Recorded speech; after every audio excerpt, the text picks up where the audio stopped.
Welcome to Double Blind, discussion and games that provide real-time, thought-provoking conversations. We're your hosts, Ariana Pelosci and Pastore. Now, before we jump into the most inspiring clinical trials of the last year and the conferences that you must attend, our guest today is a clinician focusing in geriatric oncology and palliative care, and a recipient of the Young Investigator Award Conquer Cancer Grant, and an inductee into the Gold Humanism Honor Society. With a focus in breast and GYN cancers, we welcome Dr. Ramy Sedhom. Thanks for having me. Welcome. Thanks for joining us. Of course. Now, ultimately the most important question today, here from Princeton, Ben Spoon or Halo Up? I do not discriminate against any ice cream, so I'll say both. I actually live pretty close in Manalapan, New Jersey, so I'll give a special shout out to Jersey Freeze, my favorite ice cream. Sure. There's no bad ice cream like us. That's true. That's right. So your work focuses on geriatric oncology and palliative care. So give us some background on those areas and what you drew to that field. Sure, of course. So I was always interested in being an oncologist. So when I was in medical school, I very much walked into it with the interest of what field of oncology would I be interested in, surgical oncology, pediatric oncology, and I really fell in love with the relationships that I saw medical oncologists have with their patients. Mm-hmm. I pursued my medical oncology training at Johns Hopkins and was really inspired by Dr. Tom Smith, who was one of the grandfathers of palliative care. And I think what really drew me was his attention to the care of the whole person. And I think all oncologists are special people, and they're really in it because they want to help patients with cancer, families who are struggling with cancer. Mm-hmm.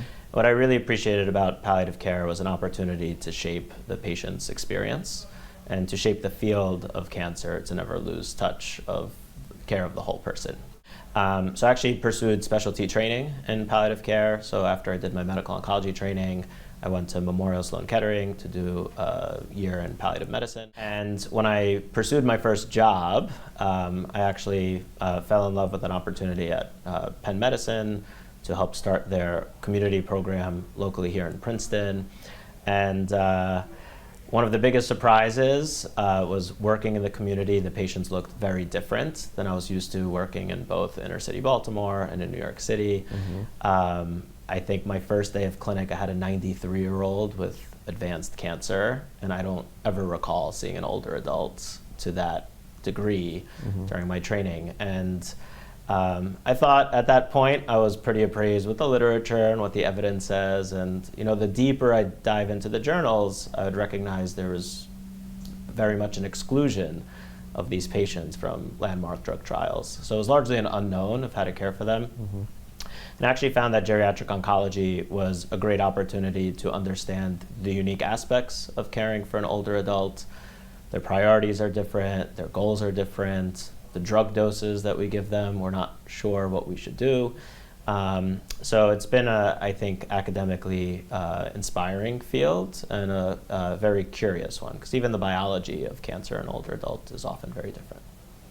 We're going to jump in a little bit into the game Sure. portion of this, which we try to keep it fun and light. The first is our Mount Rushmore, so you have 4 spots. Who would you put on your Mount Rushmore of oncology? All right, so I'll try to reframe it because it's probably hard for me to pick 4 people. Okay, fair. So I'm a big sports fan, so maybe I'll change it to a Cooperstown Hall of Fame. Okay. So for me, as someone who's passionate about supportive oncology, I would say there's 3 fields that I think were changed by visionaries. First, geriatric oncology, which is, again, how do you care for the older adult? So R.T. Huria was really a big champion of the field. Even as a young fellow at Sloan Kettering, she really pursued this.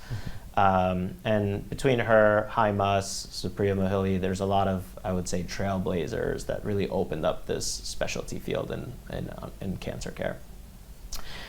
Second, under palliative medicine, so before it even had a name, Eduardo Barrera, Tom Smith, we're really making the case for attending to the needs of people with cancer, paying attention to their symptoms, paying attention to their existential distress, their spiritual distress. You can't crush hope by talking about the fact that someone is terminal. I think these are all, they were game changers at the time. And credit to a modern day oncologist, Jennifer Temmel, who was really the first person that did a large randomized trial to show you can actually do meaningful research with this and publish it in New England Journal of Medicine.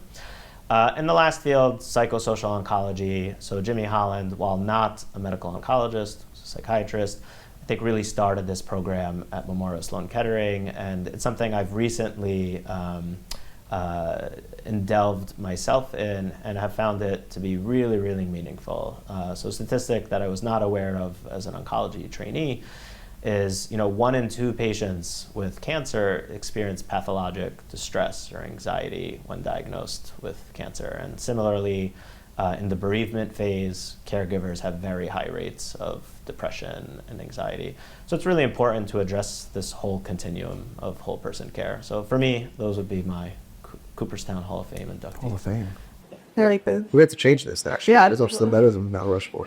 I think you touched on a lot of really great people who had an interest in something that wasn't really established yet, and they created really amazing fields that you yourself and your colleagues are continuing those legacies.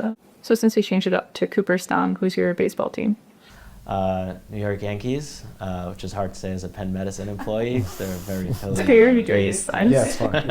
You're in a safe place here in New Jersey. Yeah. Great. Now, in our introduction, we did say that you were an inductee into the Gold Humanism Honor Society, which is a really amazing accomplishment and does recognize that compassionate and human side of a medical professional. However, during your fellowship years, you did write an article talking about the difficulties and kind of like when did I get so cold with the day-to-day chaos. So looking back on this award that you received, but also how you're perceiving it in your now day-to-day life, how do you reckon with that dichotomy there? Yeah, thanks for calling that out. I think fellowship to me was probably one of the first times that I saw the intricacies of healthcare and sometimes how the system can very much remove us from our idealism, which is, of course, all attention and care for the patient, right? And that's for many reasons. Some of it is payer issues, insurance challenges, some of the societal woes that we can't fix, right? So I'll never forget stories where we very much have people with curable cancers, but they struggle from homelessness, and it's very hard to balance. How long do you keep them in the hospital? How do you provide the best cancer care for them? And the other reality that I've grown accustomed to is, despite us wanting to spend as much time with our patients as possible, there's definitely an underrepresentation of oncologists, and there's just unfortunately too many people who need to be seen, that our visits are shorter than we wish them to be. And I remember writing at that time that I may have lost sight of why I went into this, which was to really care for people. And I think it's a good reminder that I remember learning from one of my mentors, that sometimes you get too used to doing this, which is dangerous, right? When you see cancer every single day, I only do medical oncology, right? I don't do benign hematology. So in a given day, I'm just used to talking and breathing and seeing cancer. But for the patient in front of us, this is the first time and sometimes the only time they've experienced this in their life. And sometimes what seems like a very trivial problem to us is actually a life-changing problem to them. And I think it just took more maturity on my end, I think, to realize that we have to have a way to shield ourselves from feeling calloused and feeling burnt out, which I'm sure is a topic that might come up later today. Mm-hmm. And I think part of it's learning that we also can't be all things to all people at all times. We have to find a way to balance our presence. And I think the best part of medicine is just the presence, which I've learned to try to adapt over time. Well, you talked about clinical trials, really influential people in those spaces. We're going to give you 5 different clinical trials. We're going to have you blind rank them. So we'll say 1, you're not going to know which one's coming next. And you're going to have to put it up as 1 to 5. We will allow you to make modifications if you feel at the end, right? So some people like to go on their gut, some people like to change it up a little bit. But for the first one today, the GAP 70 plus study. All right, so for those not familiar, the GAP 70 study was looking at geriatric assessments in the older adult with cancer and showed it made a huge impact on many, many different domains. Just given that I don't know the rest of what's coming out, but I do find it very, very impactful, I'll say 2. Okay. What about the stepped palliative care? All right.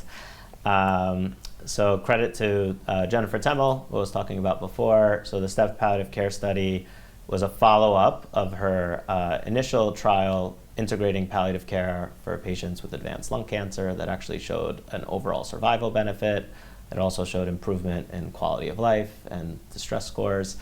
One big criticism, and I myself actually gave a discussion about this, was in her original trial, patients had to see palliative care monthly, which in the real world, a lot of places don't even have a palliative care clinician in the office, let alone the bandwidth to see patients monthly. So STEP was looking at, high intensity, low intensity, and it actually was a positive trial in that you were able to tailor palliative care to what patients need. So for me, just given I think it was probably the most influential trial in the field, I'll put it at 3. Okay, cool. Next, we have the Ethan Basch PRO study. All right. So the PRO study was one of the biggest patient-reported outcome studies. So this was a randomized trial for patients who are going through cancer treatment. Half of them got standard of care. Half of them got these weekly surveys that actually looked at quality of life, symptom management, how are they doing, how's that evolving over time, how much are these symptoms interfering with life. And to me, as someone very interested in cancer care delivery, I really think this was a game changer. It called out a few things. I think number one is we have just as much a responsibility to take care of our patients beyond the clinic walls. And one way to do that is to leverage technology, right? The EMR, I think a lot of us unfortunately criticize it in ways that's not fair, but this is a great opportunity to extend our reach to patients. The reason why I'm going to put it at 1 is it actually, when it was published in JAMA, it showed an overall survival benefit. And from what I recall at the top of mind, it was a 5-month improvement in survival, which would actually rival many of the chemotherapeutics we give. I think one challenge that kind of still exists is how do you actually now translate that into the real world where you may not have a triage nurse, you may not have the technology, there's not a lot of payer reimbursement to kind of incentivize this in your clinic. But I think that's the wave of the future, and I think it's a really important landmark study. So credit to the team for doing it. I think we got a number 1 spot. Top 3 spots. Yeah. The GAIN-S telehealth trial. Cool. So the GAIN-S was looking at implementation, I would say, of the GAP70 study, which is how do you do geriatric oncology in more limited resources. Very important trial. I'll maybe put it at 5. Okay. The last line, we only have 1 spot left, is the ENABLE trial. So you are feel free to move anything around or can slot it in a 4. So from what I recall with the ENABLE trial, I forgot the primary author, but it was looking at different modes of palliative care delivery. I think a lot of them were nursing-run interventions. I'll put it at 4 because I think it's, again, looking at the multidisciplinary team. I think some of it is a little outdated to modern-day cancer practice, but still very meaningful work. Yeah. And I'll probably stick with my. So you're happy with your, okay, we'll keep it. I'll stick with my gut. I like it. But you've been pretty open about the demands in the field. We talked prior to this. You have 2 young kids at home. How do you balance the work-life balance for you? I'm asking for myself. Yeah. Well, if I knew the answer, I would love to share it. But I think the idea of work-life balance is probably a fallacy. Yep. I'm a big fan of Adam Grant. I don't know if you guys, we were talking about podcasts before, but that's a podcast I often listen to. So he's actually a psychologist at Penn, and he has a very popular podcast that's called Work Life. It's part of the TED audio collection. And a couple of things really resonated with me from him, which I try to adapt in my own life. So the first is that busyness comes in seasons. So there are going to be times where it's pedal to the metal and you're working really hard and it's long days and you're sometimes working on weekends. But then there's another season where you can take a step back and you can relax a little bit, try to put less on your plate, enjoy more time with your family.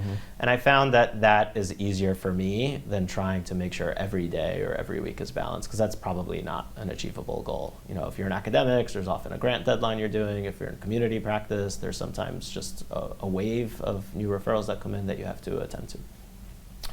The second thing is also job crafting. So, in the beginning, especially when I was first starting my career, I tried to say yes to as many things as possible. And I think a lot of it's because I just didn't have enough of an N to know what I was good at, what I was passionate about, what I liked. And the idea of job crafting is to try to mold your job into what satisfies you as opposed to looking for the perfect job, because I think we all probably know that just doesn't exist. So there's a lot of necessary evils that I think come with any job, but to me, the balance has been to try to fill my cup more and more with the things I'm passionate about, things I can grow from, and to also maybe just share opportunities for others. I think there's this big temptation to just try to lift yourself up, especially in fields where that's very much incentivized. And again, maybe last thing I'll give credit to Adam Grant for is he talks a lot about the difference between givers, which are people who give opportunities to others, and takers, which are those who try to take every opportunity for themselves. And I've definitely learned more and more that it's way more satisfying to be a giver and to celebrate someone else's success as opposed to yours, which is often very fleeting. You get an award, you're happy for about a day or two, and the next day it sometimes feels meaningless. So it's very nice to just try to be a good peer and a good mentor. About an hour and a half ride home today, so Adam Grant will be on the podcast. All right, on the perfect. ride home, Highly recommend. We'll follow back up with you on that. That's great. Now we've talked journals, we've talked trials, conferences. Obviously, Ask is coming up, very vague, but we're going to give you kind of a bracket style. Think March Madness, where we'll give you 2 conferences at a time. You have to give us which one you prefer, and then we'll go back until there's the conference winner of them all. Okay, sounds good. So we'll start with SIOG and SITC. All right, I will pick SIOG. Okay. Next, we've got the Annual Assembly of Hospice and Palliative Care and ASCO. I will stick with ASCO. The NCCN conference and APOS. All right, I'll switch it up a bit and go with a non-onc one, so I'll go with APOS. Okay. And then ESMO and EHA. It's always nice to go to Europe, so that's a tough one, but I'll stick with ESMO. Okay. Okay. So SIOG and ASCO. All right, so I think we were chatting about this a little bit before. Yep. What I really like about SIOG is it takes you to different parts of the world. Mm-hmm. It's really nice to meet colleagues who practice a very different form of medicine, very different brand of medicine. So I'm going to stick with SIOG, actually. Okay. Yeah. Beats out ASCO. APOS and ESMO. I'll go with APOS again. I recently have started to dive into the field of psychosocial oncology, and I think there's so much to learn from our colleagues, and it's been a really nice conference. I've enjoyed it. Yeah, it was great this year in New Orleans. So. All right, our last 2. It's an unconventional championship. I like know. this. This is good. Yeah. SIOG and APOS. I'll stick with SIOG. Okay. Big passion for older adults with cancer, and I would say the hard thing about the meeting is the people in the room or the audience that aren't the ones that need to hear it. So I think hopefully the material from there can translate to all of our big conferences around the world. I love that. I like that. Yeah, it's great. Usually we've got ASCO or ESMO. ASCO or ESMO is usually the winners. We're non-conventional today, and it's good. I like I love the ASCO meeting, but number one, maybe it's hard to go to Chicago every year. No offense to Chicago. But I think the other part is, as someone who's at the niche or the unconventional parts of cancer care, I think sometimes we don't have the same voice there as I think we should. I think ASCO is just such important findings in the field, but I think a common criticism that I hear every year is when you go from the Saturday, Sunday, Monday of the meeting to clinic Tuesday and Wednesday, it's sometimes hard to translate into the patients we care for every day, where they struggle with a lot of different access, equity, cost issues. What piece of advice have you received, maybe as a resident or a fellow, that you're hoping to pass on, or that you just want more people to know that helped you excel or become successful? So I wrote one piece for ASCO Connection about this topic. And I think the title very much frames my mind, which is we should really be focused on meaning and not milestones. So I think anyone who is a student of medicine knows the name William Osler, and I think very much Osler just really focused that medicine is calling, and that's something I really believe. And something that I have not appreciated as much as anytime I volunteer for being on a selection committee for medical school, residency, fellowship, new jobs.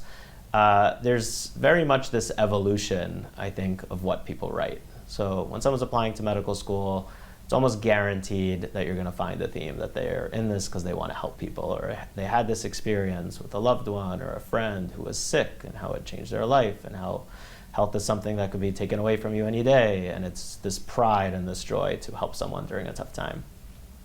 And as you evolve over time, it becomes more and more, unfortunately, sometimes a gaming opportunity to say, how can I set myself as the best person for this job, right? And I'm sure there are people who are very much interested in, the molecular signature of, HER2 positive breast cancer, and that's important for patient care, but I think sometimes it's removing people from why they went into this in the first place. So I think my biggest advice is just keep yourself grounded as to why you wanted to become an oncologist, keep that as your North Star. We were taking a tour of the building before, and I really liked on the Hennessy wall, why I do this, right? And I think that's a great reminder of why do I do this. One of my mentors, Arif Kamal, often tells me to always update my storyboard, which is why did I enter oncology? What can I do in the next year? What's my vision for the next 5 years? And always revisiting that to stay true to my roots. So I think that's one big thing. The other thing is actually a book I'm reading now, by David Epstein. So he wrote one book called Range, which I loved. It was a New York Times bestseller, which talked about the importance of being a generalist in a specialty-focused world. And it's not to say that the way oncology is moving, which is most of us are now specialists in 1 or 2 cancers, because it's hard to keep up with the data. But I think more that it's good to have a broad understanding of what the field entails. I think oncology, to really care for patients, you have to understand the care delivery system. You have to have some aspect of policy, and why do patients have trouble with access? What are some of the reimbursement issues that don't get patients the drugs we wish them to get? And I think that's a lot of generalist knowledge that's very important, especially for a young trainee or a young faculty to have, because if you don't have it, I think it's hard to take excellent care of patients. And then at the same time, he wrote a recent book, which is what I'm reading now, which is called Inside the Box. And it's really resonated me because the idea of it is constraints often create, ingenuity and creativity. So one of the chapters was actually about the Dr. Seuss, and the first time that he was writing a book, he was given by his editor this constraint that he could only use 50 words to write this first child book. And something he never thought of, usually child books at that time were very open, writing about these mundane topics, and they're kind of all over the place. That's what actually brought out Cat in the Hat, which has been a staple, right? And I think similarly, we're all working in these narrowly confined constraints, right? So, you want to start a new older adult oncology program, but you don't have a geriatrician, you don't have a social worker. Sometimes I think that's a cop-out for not doing something that should be done. And I think constraints sometimes allow for creativity, because I think we're all constrained in one way or another, but I think we're all similarly mission-oriented, and we could get things done. Yeah, I was going to say it's applicable across the board for everybody, right? Yeah. I didn't know that. Next time I read Cat in the Hat to my kids, I'm going to think about that, actually. That's interesting. Yeah. So finally, we have our next game is going to be, we give you $10. We're going to pick three options, $1, $3, and $5. And you have to stay under budget and pick your perfect clinical trial team. So first, for $1, we have Miss Rachel. For $3, we have Christian Burgo. And for $5, we have Lodovico Balducci. Okay. I'll go with Christiane. I think she's done really meaningful work in the field. Yeah. I know you worked on a couple of papers. Yeah, absolutely. And I think what I love about her, she spans the field. So she's done a lot in academic settings, a lot in international resource-limited settings, and is very multidisciplinary in her approach to research. All right. So for $1, we have Elma. $3, we have Efrat Doughton. And then $5, Declan Walsh. All right. So I've already used $3, correct? $3. All right. Well, Efrat Dotan is my colleague, and I actually love working with her. We started at Penn a Center of Cancer and Aging together, so I'm definitely going to pick her. So I'm $6 in. $6 in. Okay, so last we have, for $1, we have Peppa Pig. Okay. For $3, we have Garish Alexo. Okay. And for $5, we have Sophia Mohili. Oh, man. All right. Well, can't go over budget. Can't Love go over budget. Sophia. Your wife will appreciate to hear. Yeah. She's good about that. Well, big credit to her, I think, for doing so much in the field. But maybe to make our research meetings a little bit more lighthearted, I'll stick in Peppa Pig. Peppa Pig. Well under budget. Well, it was really great getting to know you and learning more about your career. It's just getting started. What's next on the horizon for you?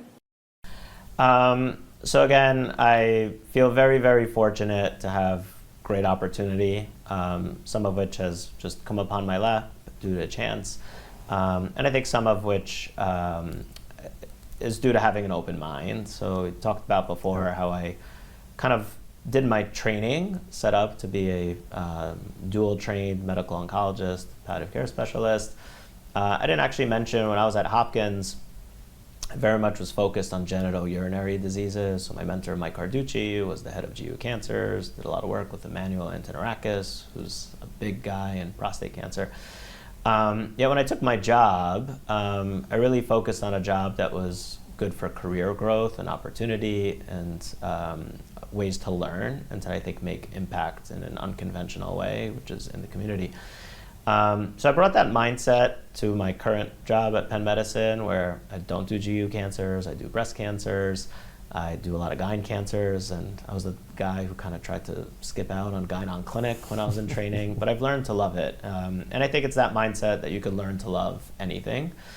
So currently, I think the big projects I'm working on is scaling out geriatric oncology clinics across Penn, so that's a big interest of mine. And also, how do you do like translational research and clinical trials for older adults across an ecosystem that spans 6 hospitals in multiple states? And in the same vein, I'm really interested in psycho-oncology work. So we started a new program at Penn. We have multiple PhDs and LCSWs that are really working on attending to the emotional needs of patients and of caregivers. And I'd say the big project for the next 2 to 3 years is how to scale a caregivers clinic. So that's something I'm very interested in. Fascinating. Yeah. I'm excited to see that brought more toward the area. Otherwise it's more located in the academic centers, right? Yeah, absolutely. And I think attending to those needs, I would guess, improves patient outcomes as well, right? Like survival. Yep.